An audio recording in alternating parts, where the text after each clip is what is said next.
This is the first game of a long season for us, right? Let's go, okay? And again, we're not asking anybody in here to be perfect because nobody's going to be perfect. Same with the coaches. You make a mistake, the next play is a new play. Do you understand? It's high school football, all right? But I want to get on these guys tonight, okay?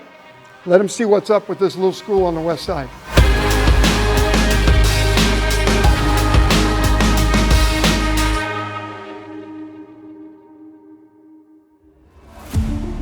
In Phoenix, the sun trains you before the coaches do. By noon, the grass ripples with heat, and every step asks the same question. How much do you want it, and how far can you go? Northwest Christian is not the biggest school. By numbers, they belong in 3A, maybe even 2A. But here they are, lined up in 4A. Outmanned on paper, overlooked in rankings, and yet, year after year, they show up anyway. This is a program built on simple things: work, faith, accountability. A belief that character shows up on film. Seniors carry it, freshmen learn it, coaches repeat it until it sounds like a heartbeat. But for the success of this program, everything starts from the tip of the spear.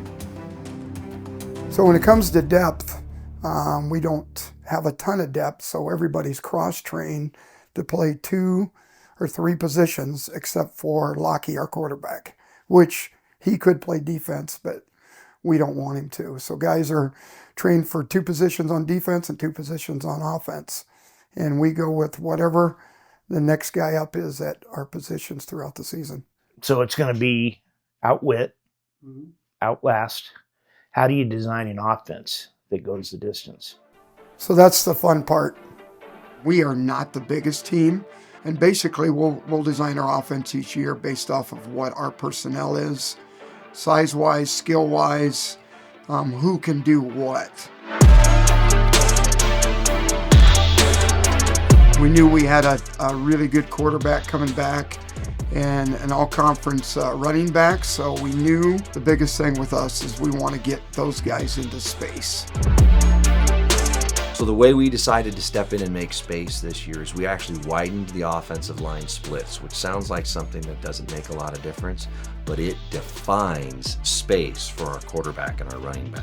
So we widened our splits so they're a little wider than you traditionally get used to, and it lets Lockie and Johannes see exactly where the defense intends to go pre-snap.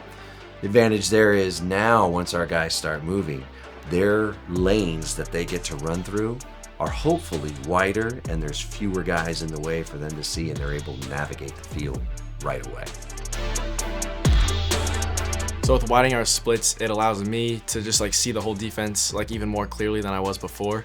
And so I'm able to see the D-line pre-snap, and then obviously when I take my drop, looking downfield. So it allows me to just sense them and just move around, feel where they're at, deliver the throw downfield, or if I need to, just scramble and get out of there.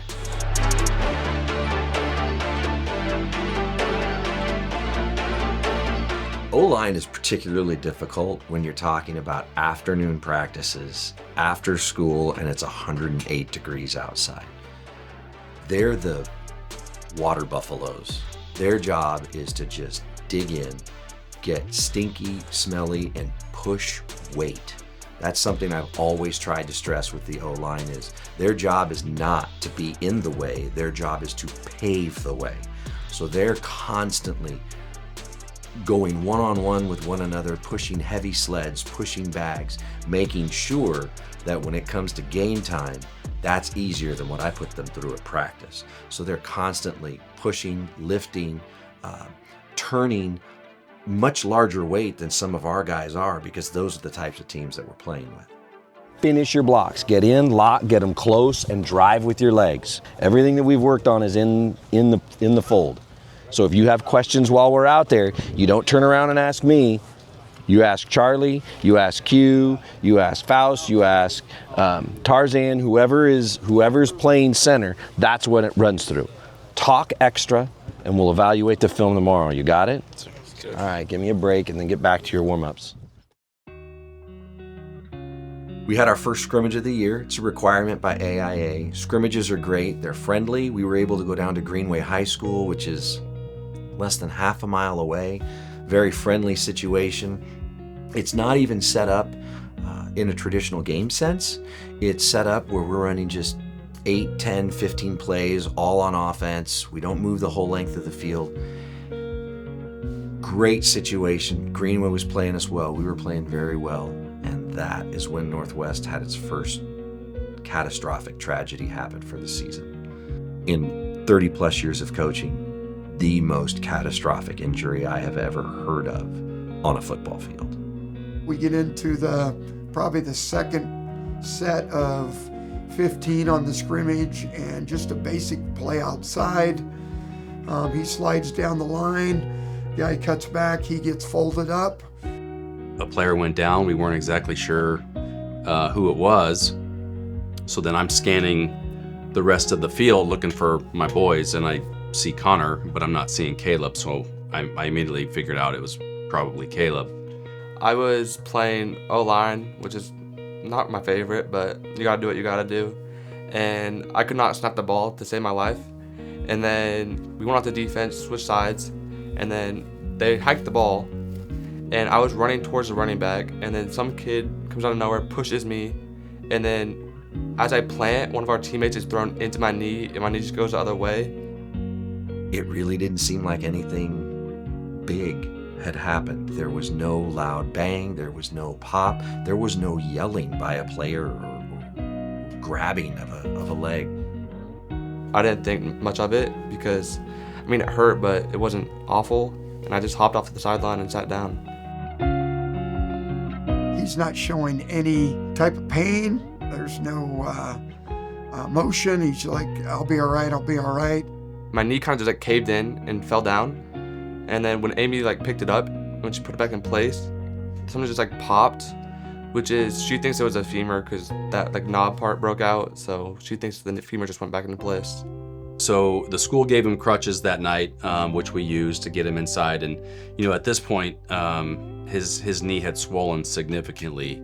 The next day, after we got the appointment scheduled with the doctor comes in and says, hey, we're going to do an immediate x-ray just to kind of get a starting point about what we're dealing with.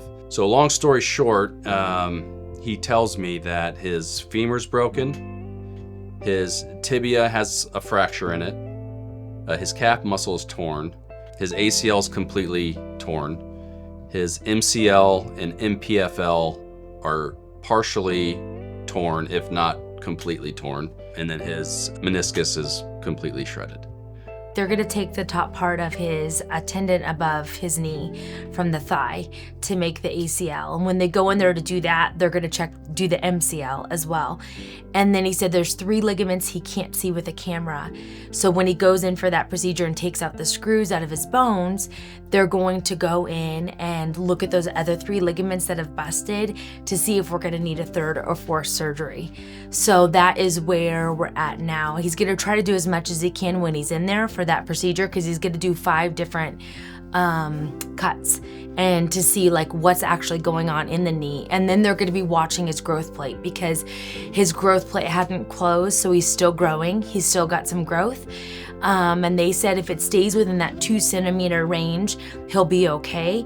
If it goes past that range with the 2 centimeter, then they may have to actually do another procedure down the road with his growth plate when he's done growing. So that we'll kind of know down the road, and that's kind of to be determined on that. And then in the meantime, he's just doing physical therapy. It's limited with what he can do, considering all of the injuries, but he's doing physical therapy once a week, and they've already told us that he's exceeding what they were kind of expecting him to be doing. The school's been incredible up to this point with accommodating him at school, accommodating him when he's not at school, getting text messages and calls from Coach Ennis, Amy, Miss Maston, Dr. James. Everyone has been there for us, and just really taking care of Caleb, which we couldn't be more thankful for. Caleb wasn't just another player. He was everywhere. Offense, defense, special teams. A junior who carried more than his share.